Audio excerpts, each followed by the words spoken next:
Ya, selamat malam dan selamat datang kembali di konten Mikey Ball. Sorry, kursi agak turun dikit. Jadi, untuk konten kali ini gue akan memberikan kabar seputar deadline day dari summer transfer window, dan jam 5 pagi tadi dinyatakan sudah berakhir. Jadi, ada beberapa berita yang mengejutkan dari hari terakhir bursa transfer musim panas ini. Bahkan ada yang benar-benar diresmi, benar-benar resmi terkonfirmasi pas mepet-mepet jam penutupan lah. Jadi ya, that was such a shocking transfer. Bener-bener sampai di jam terakhir, jam-jam terakhir, detik terakhir pun bahkan ada yang baru masuk. Dan di apa ya, bener-bener di inilah, dibenarkan sama pihak klub yang bersangkutan. So ini gue langsung apa ya, langsung gue bahas aja deadline transfer yang banyak ini ya. Kebetulan gue ngambil banyak sumber ini dari Fabrizio Romano. Jadi orang ini tuh sangat terpercaya dalam berita seputar inilah, kepindahan pemain atau hal-hal yang berkaitan sama uh, perputaran pemain lah di berbagai klub gitu. Jadi gue langsung bahas aja, gak usah lama-lama. So kemarin sebelum penutupan transfer itu, jam kalau nggak salah mau jam 5 pagi, transfer saganya si Griezmann nih akhirnya benar-benar diresmikan. Benar-benar akhirnya jadi dipinjem dengan opsi pembelian permanen di tahun berikutnya. Dan itu termsnya, kalau yang gue nggak salah tangkep di sini, mandatory. Artinya Griezmann diwajibkan untuk segera dibeli setelah melewati masa pinjaman. Jadi gini, gue juga sebenarnya agak bingung sih kenapa si Griezmann ini masuk gitu loh di dalam squad Barca. Padahal tuh pemain ini tuh kayak udah jalan kalau nggak salah 2 tahun lah, 2 tahun lebih sedikit menjalani musimnya bersama Barca. Dan gue nggak ngeliat sama sekali loh peranan yang dia ambil plus kontribusi yang udah dia kasih ke squad ini. Gak ngerti juga kenapa dari awal dimasukin ya. Ini sebenarnya Bartomeu goblok itu sih yang masukin. Gue dari awal gak setuju Griezmann masuk ke Barca. Kenapa? Emang murni gak cocok sama ciri khas permainan Barca, dan juga konsep mainnya tuh antara Barca sama Griezmann aja udah beda gitu loh. Gak bakal bisa disatuin gitu loh. Lebih-lebih dia udah umur emas begitu, mau diubah peranannya juga pasti dia butuh waktu gitu. Dan ditambah si Griezmann ini, gue juga melansir dari uh, berita yang seliweran di Barca sama sedikit dari Coach Justin. Kan pemain-pemain lain itu kan udah bersedia lah untuk diturunin gajinya, apalagi kayak Pique gitu, yang kalau nggak salah digaji paling rendah kalau nggak salah ya, kurang dari 1 juta lah, kurang dari 1 juta euro per tahun, per musim lebih tepatnya. Terus kayak contoh yang agak bebel kayak Umtiti sama Pjanic tuh akhirnya di detik-detik terakhir bersedia nurunin, sama 4 kapten yang bukan 4 kapten, 4 opsi pemain yang jadi kapten itu juga sudah lebih dulu menurunkan uh, gajinya sampai ya kurang dari 10 juta euro lah, bahkan kayak Memphis Depay gitu kalau nggak salah cuma digaji 5 juta 5 juta euro gitu untuk pemain sekelas Memphis Depay yang ya sudah mulai menunjukkan bukti-bukti baik lah gitu di Barca. Gue gak ngerti juga sih kenapa Griezmann ini mata duitan bener-bener deh, sumpah kayak gue nggak habis pikir gitu loh, udah pemainnya gak kontributif terus masih minta gaji yang selangit itu ya. Untuk gue sih mendingan dilepas aja, dipinjem dulu, habis itu memberikan mereka kewajiban untuk beli langsung di tahun berikutnya. Udah ya kalau mau dibilang cut loss ya itu cut loss untuk gua, karena dia kalau nggak salah dibeli 8, kalau nggak salah transfernya itu dulu 80 pas 100 juta euro gitu. Tuh goblok banget sih emang si Bartomeu tolol itu. Ya udah mau nggak mau mendingan cut loss aja sekarang buat masalah transfer fee-nya daripada dia harus Barca masih terbebani lagi 40 juta euro lagi gitu kan. Jadi ya udah mending gue cut loss aja, dan menurut gue ini udah langkah yang baik lah.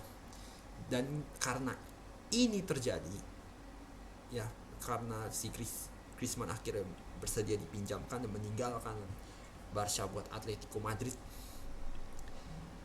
akhirnya Barca dapat Luuk de Jong. Ya menurut gue sih Luuk de Jong cukup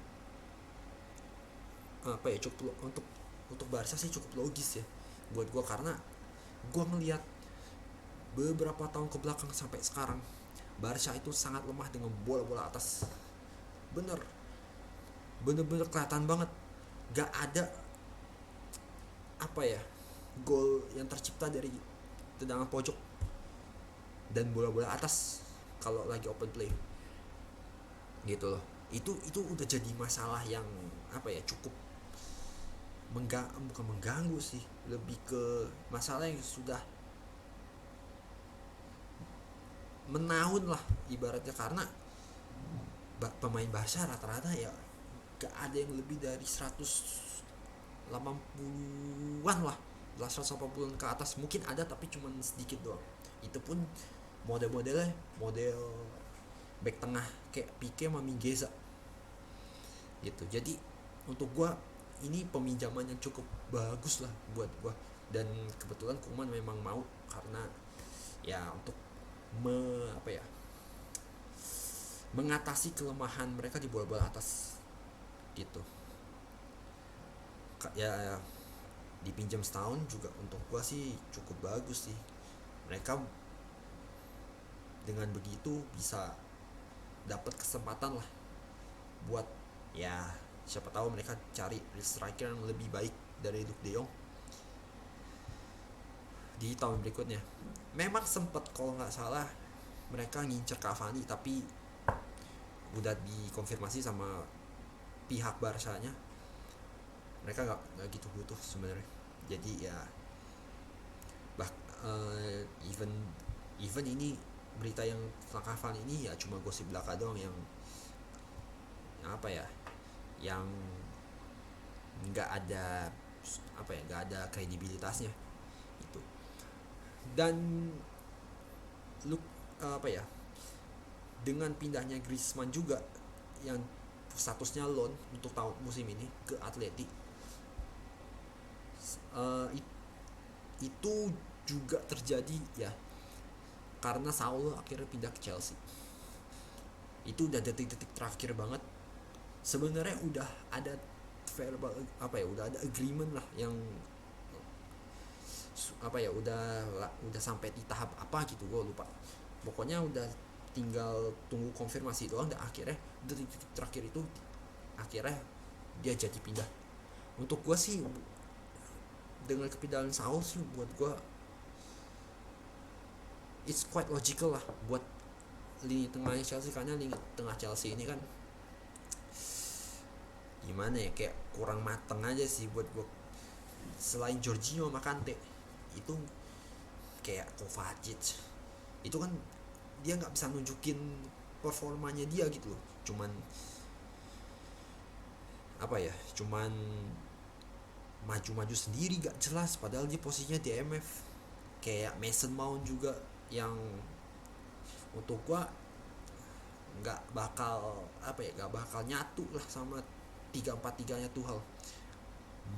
Bener-bener mainnya tuh persis banget kayak Grealish, dribble dribble sama shooting doang gitu ya. Kalau ibarat main PS cuman kotak sama R1 gitu. Jadi untuk gua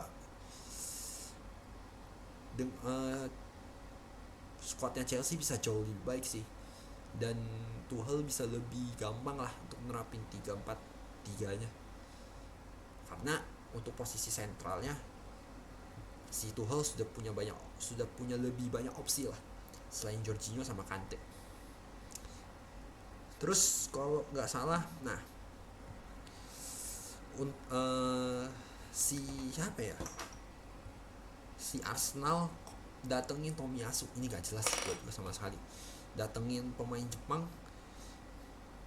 untuk, kalau nggak salah gue lihat untuk kelima kalinya, dan dikabarkan pas di main untuk Cagliari atau Bologna gitu, dia bisa bermain di dua posisi, yaitu central back sama right back. Tapi gue gak gitu apa ya, gak gitu bukan berharap sih, gue nggak tahu itu, lebih ke gak tahu apakah dia bisa bener-bener ngikutin tempo mainnya Liga Inggris apa enggak gitu. Karena sejauh mata memandang dari pengalaman Arsenal datangnya pemain Jepang, ini cuman tumbal promosi, gue bilang tumbal promosinya Arsenal di ranah Asia, terutama Jepang. Gue nggak ngerti kenapa Arsenal harus gitu datengin pemain kayak gini gue. Ya semoga sih dia bisa membuktikan diri ya, gue harap begitu. Tapi dengan pengalaman yang ada ya, gue sangat gue sangat ragu sih dengan pemain Asia di Liga Inggris itu, karena nggak gitu mentereng lah buat gue. Dan juga Arsenal gitu, sudah 4 kali berturut-turut mereka menjadikan pemain Jepang itu sebagai tumbal promosinya Arsenal ya. Padahal kenyataannya ini lagi posisinya sangat berbanding terbalik lah gitu. Gak ngerti gue bener-bener, udah gitu boros banget buat gue Arsenal untuk datengin banyak pemain tapi harganya tuh gak masuk akal dan belum tentu bisa membuktikan kontribusi terbaiknya mereka gitu. Jadi I don't know lah, gue juga malas juga sih ngomongin Arsenal yang bodoh ketulang ini. Ya udahlah, jadi lanjut aja ke yang lain. Lyon akhirnya ngedatengin Jerome Boateng. Wah, gue gak ngerti sih, ini pemain udah hilang setahun ternyata diambil gitu.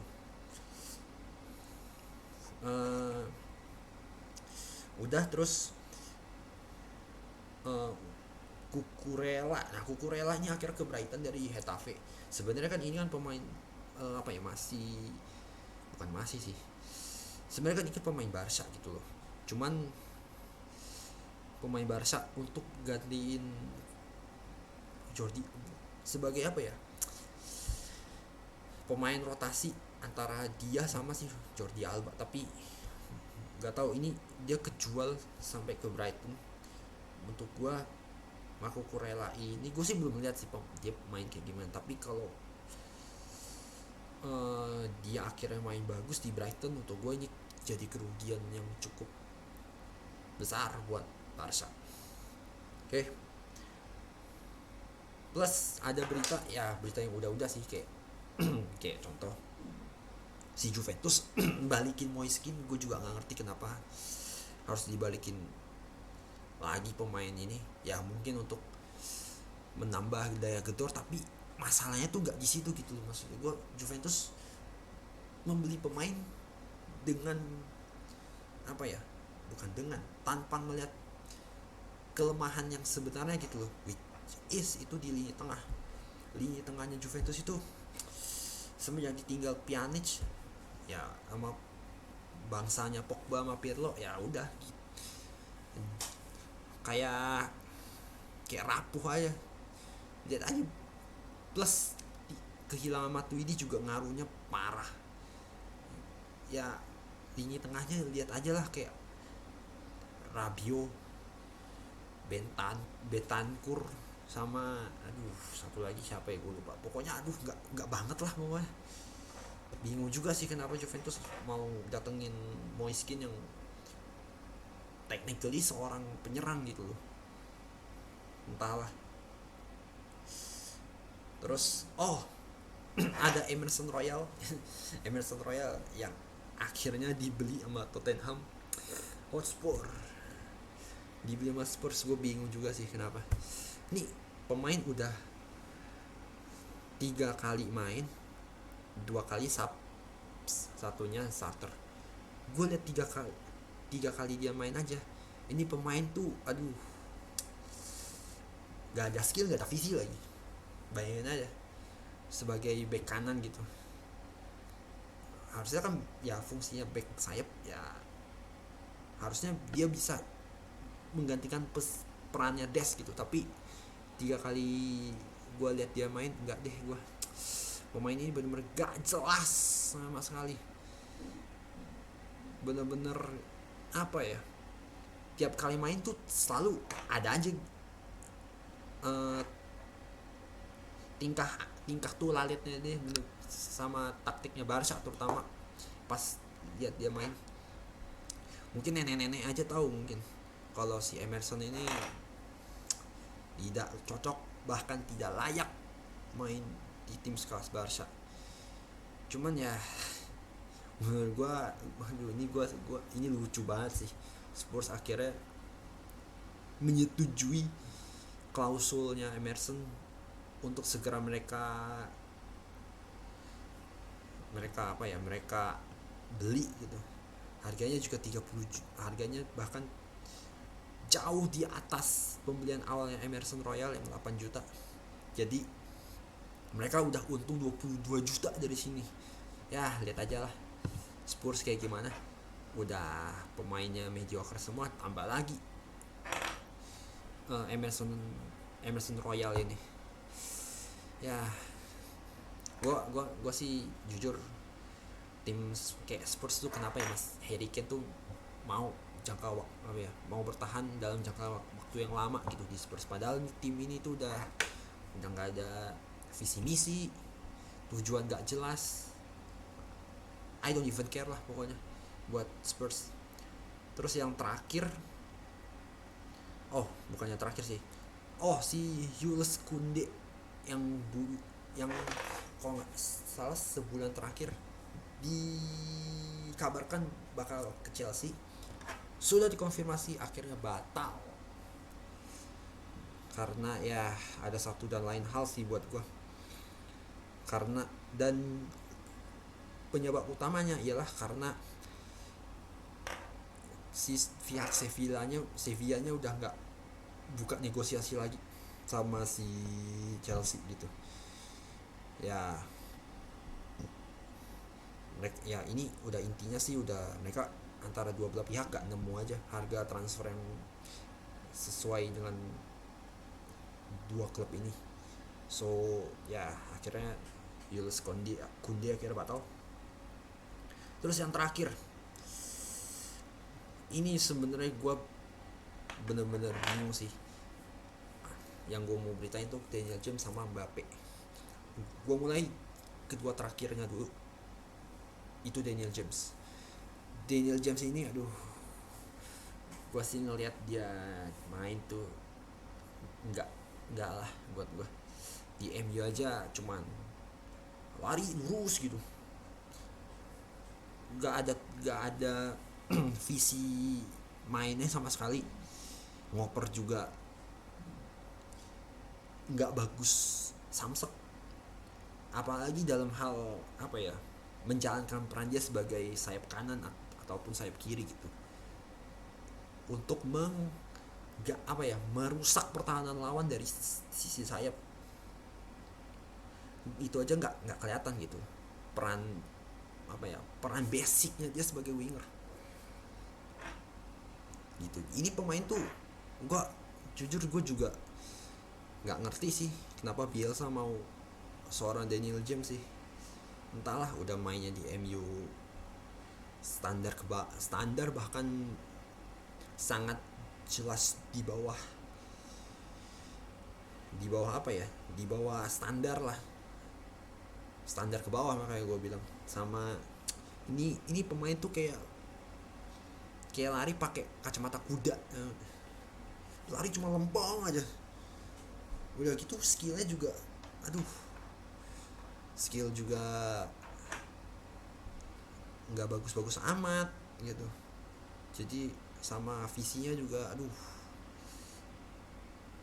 visinya tuh ya itu yang gue bilang, visinya cuma lurus lempeng aja, lari dengan kacamata kuda. Jadi ya untuk gua gak akan kemana-mana lah Daniel James, mau pindah kemanapun juga. Even Leeds akhirnya mau nerima Dan James ini. Dan yang terakhir ya itu Mbappe sama Kamavinga. Gua nggak apa ya, akhirnya si Real Madrid datengin Kamavinga. Dan untuk gua sih ini masih abu-abu sih buat Kamavinga sih, karena ya ini mungkin jadi tahun awalnya Kamavinga membuktikan diri lah di Real Madrid sebagai pemain tengah. Tapi kalau dilihat dari kebutuhan sih ini cukup logis sih, karena ya lihat aja sendiri lini tengahnya Madrid. Modric sama Kroos itu udah lewat banget dari usia emasnya dia, bahkan udah usia senja dimana kemampuan mereka pasti akan jauh menurun gitu. Dan kehadiran Kamavinga menurut gue cukup memberi penyegaran, walaupun yang gue nggak tahu sih Real Madrid bakal main kayak apa sih gitu, apakah akan mengangkat performa Madrid, belum tentu juga. Dan Real Madrid di sisi lain gagal dapat Mbappe. Bahkan gue nggak ngerti loh PSG ini kenapa mereka selalu serakah dengan keuntungan gitu loh. Mereka apa ya, sudah ditawarin 200 juta euro tetap ditolak, padahal Mbappe itu udah apa ya, sudah digosipkan mau pindah, dan memang dari Mbappe-nya sendiri kepengen gitu untuk pindah. Nggak ngerti lah gitu. Padahal PSG kalau ngelihat apa ya, kontrak dia sisa setahun, kan tahun depan udah gratis jadinya gitu. Ini untuk gue sih PSG murni apa ya, murni arogannya setengah hidup gitu. Dia pengen nunjukin kalau PSG kaya, kita banyak duit gitu. Bingung juga gue dengan tim-tim kayak gini, seolah-olah duit apa ya, duit produksinya dari pasir semua kali, atau duit ngambil dari daun kelapa, mungkin kelapa sawit, terus diubah jadi duit. Gak ngerti juga gue kenapa PSG benar-benar kekeh mau mempertahankan Mbappe gitu. Padahal logisnya ya, ini PSG ini kan ya oke lah, kalau untuk masalah transfer mungkin mereka oke gitu. Cuman ini gaji gitu loh, gaji yang mereka beri untuk satu pemain aja kayak Neymar, kayak Messi gitu, itu sudah sangat membebani mereka, bahkan melanggar FFP. Tapi gak ngerti lah gue, ini ada cara ada main ini kayaknya si siapa, Nasser ini, karena dia juga menjadi perwakil apa ya, kalau nggak salah jadi chairmannya di UEFA gitu. Jadi gue nggak ngerti loh, seolah-olah dia jadi chairman, dia bisa bermain dengan FFP tanpa harus dihukum. Dan nggak ngerti juga kenapa UEFA nggak tegas gitu sama sekali ya. Emang in the end ya UEFA tetap sampah aja buat gue, organisasi yang nggak bisa profesional, samsek, dan konsisten dengan apa yang sudah mereka buat. Oke, itu aja dari gue. Wah, ini 25 menit cukup lama buat gue, bahkan terlalu lama sih untuk sebuah konten transfer yang sesungguhnya cuman ya paling ngambil 10-15 menit lah, but that's okay, karena ini deadline apa ya, udah berita soal deadline deh, jadi gua rangkum aja jadi satu. Oke, itu aja dari gua. Terima kasih yang udah nonton, dan sampai ketemu lagi di konten Mikey World berikutnya. 200 juta Mbappe ditolak juga, nggak ngerti tim serakah macam apa itu. Gue liat Chelsea nggak serakah amat loh sama City. Udahlah, biar hukum alam yang bekerja buat PSG.